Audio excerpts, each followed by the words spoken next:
Hey, what's going on, everyone? So you are no doubt already familiar with Sellerbility's deal stack. If not, this is basically a place where you can add deals that work out for you. So as you work your way through your scan, you find things that work, put them in here, and it makes it nice and simple to go through. And this is basically your list of products that you're going to get, products that you're going to resell.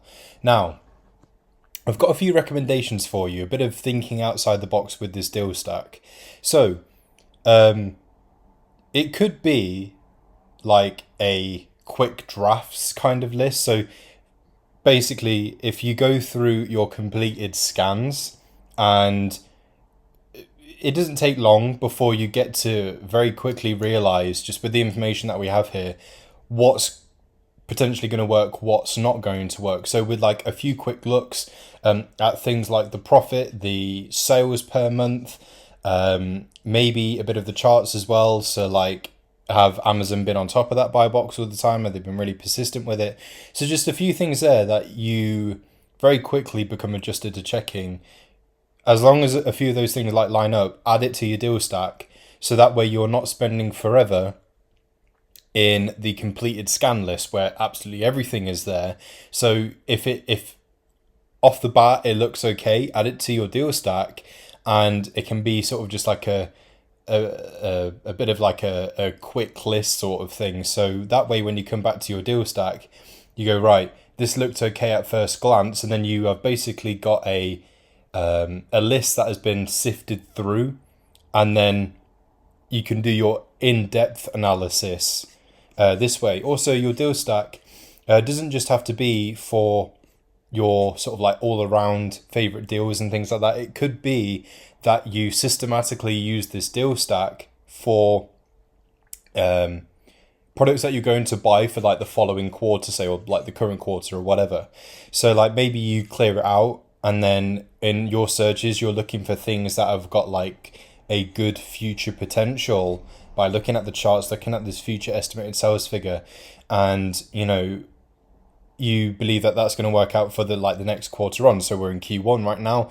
I might be planning for things that I want to sell in Q2. We are getting into summer at that point. So what's going to work out then? And again, by looking at charts, looking at the future estimated sales for the product, everything in your deal stack could be for the following quarter.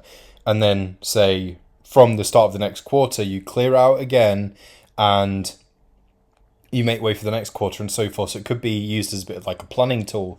And my last recommendation for this as well, actually my second to last recommendation for this, is that your deal stack could be used for easily finding a certain kind of product. So maybe you want a list of, say, replenishable, so things that people will buy all the time because they're basically an essential. So something that people use every day, every other day, once a week. I'd say anything in that range is considered a replenishable because people are going to be buying them all the time because of frequent use. So maybe you make a list of things like that.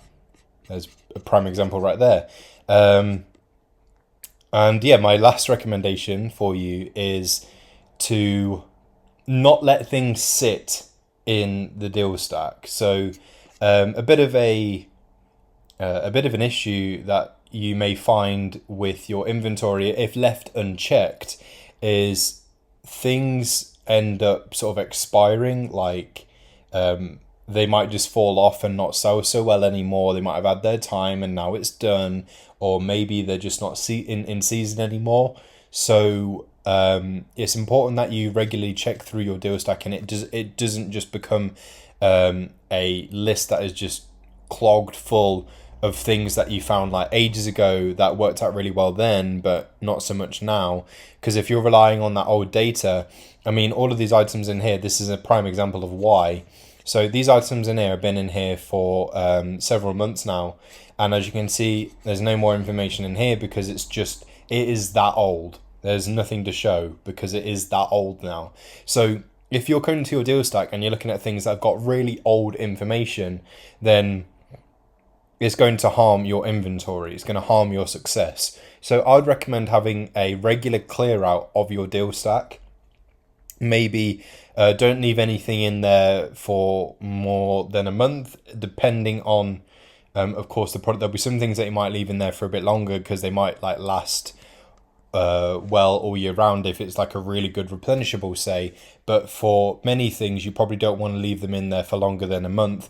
Just like with your scans, it's important that you're not leaving them in there and referring to the data from like a long while ago. So, things change regularly. Like, I would say to at least clear out your scans at least every other week. And then that means you will then have to scan again. You get fresh data and fresh information.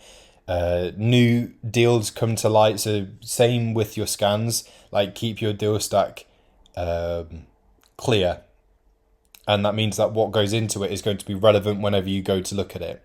Hopefully this helps. Thank you for listening, and I'll catch you next time.